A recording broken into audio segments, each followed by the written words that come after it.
During World War II, soldiers and resistance fighters often found themselves cut off from supply lines, facing hostile territory with nothing but their wits.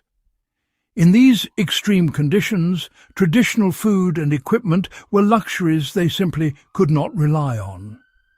Survival depended on ingenuity, knowledge of the environment, and skills that were, more often than not, passed down orally from seasoned scouts or local allies. Among the most essential skills were the creation and use of simple yet effective traps. Methods so resourceful that they could feed, protect and sustain a person with virtually nothing. What's really remarkable is that many of these techniques remain practical today, offering timeless lessons for anyone interested in survival, self-reliance or military history. Soldiers didn't just hunt, they became masters of improvisation. World War II soldiers often had to improvise traps from natural materials, discarded equipment or battlefield remnants. Wire, string, scrap wood and even tin cans could be transformed into functioning devices capable of capturing small game or fish. These traps weren't elaborate. They relied on an understanding of animal behavior, gravity and simple mechanics. One method widely employed was the spring snare. By using flexible branches, a loop of cord and careful placement along animal trails, soldiers could create a self-setting snare that required no human intervention after setup.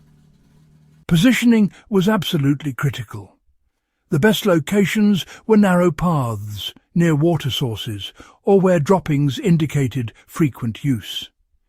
A properly set snare could provide a reliable source of protein without constant attention, giving soldiers more time to focus on movement, defense, or shelter construction. For modern survivalists, the lesson is quite clear. With basic knowledge of natural behavior and minimal materials, you can sustain yourself without specialized tools. Learning how to observe animal signs, create tension-based triggers and secure your trap efficiently is honestly more important than the tools themselves. Waterways were lifelines in World War II survival scenarios. Soldiers and resistance fighters quickly learned that fish could be trapped with ingenuity rather than caught with a pole or line. Simple funnel traps, woven from reeds or constructed from tin and wire, guided fish into a confined space where escape was nearly impossible. These traps could be left in rivers or streams, providing a steady food supply with minimal effort. One particularly clever method involved using empty tins or cans connected in series with small entry holes. Placed in shallow water with current flow, fish would swim in but be unable to exit. Soldiers often baited these traps with scraps of grain or other edible materials to increase efficiency. Applying this today, anyone near a stream or pond can use the same principles. Observe natural currents and fish movement, construct an entry funnel, and place bait to increase capture rates. The technique is simple but effective, proving that sustainable survival doesn't require modern gadgets, just an understanding of natural systems and patience. In addition to food, traps in World War II scenarios served as early warning systems.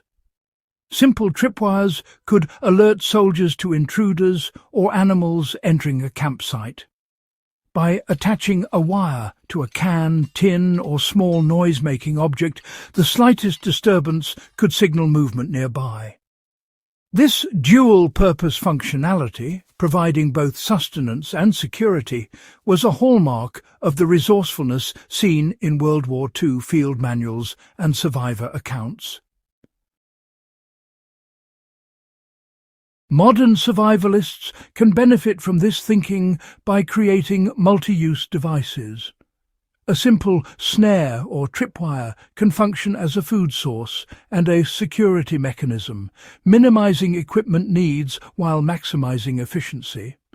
The principle is universal. Every tool or setup should serve more than one purpose, especially when resources are scarce. The most effective traps weren't necessarily the most complex. They were those aligned with the environment. Soldiers who understood local flora, fauna, and seasonal patterns had a significant advantage. For instance, knowing where small mammals nested, which streams held fish during certain months, or where birds fed allowed them to anticipate natural behavior and place traps for maximum efficiency. This environmental awareness is crucial for anyone practicing survival or studying historical techniques. Mapping out resources, noting animal trails, and observing daily patterns can turn minimal materials into reliable survival tools. You know, WWII soldiers relied on these observations to supplement meagre rations, and modern enthusiasts can do the same in both wilderness and urban settings. Setting a trap was only half the task. Maintaining it was equally important. Soldiers checked snares regularly, cleared debris, and adjusted for seasonal changes. A poorly maintained trap could fail completely, wasting precious time and energy.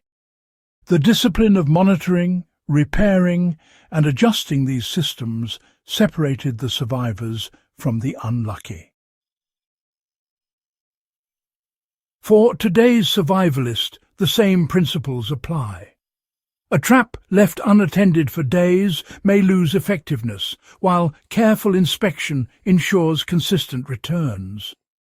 Even with nothing but natural materials, disciplined management can turn simple devices into sustainable sources of nutrition and security. What makes these forgotten World War II traps so compelling is, honestly, their simplicity. They relied on observation, ingenuity, and resourcefulness rather than any high-tech tools. Soldiers could feed themselves, protect their camps, and survive harsh conditions with nothing more than sticks, wire, and, well, a bit of understanding. The lessons here, they're timeless.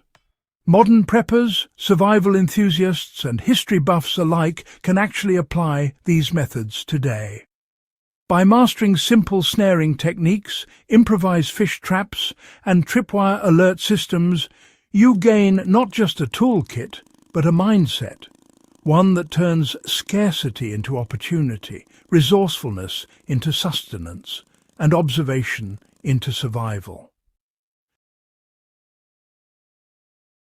When studying World War II survival tactics, it becomes clear that history isn't just a record of battles. It's a manual for living when everything else fails. These forgotten traps weren't just tools, they were lifelines. If you found this guide valuable, make sure to subscribe to Echoes of Valor and share this with fellow history enthusiasts and survivalists. Learning from the past equips us to face the future, and sometimes the oldest, simplest techniques are, without a doubt, the most reliable.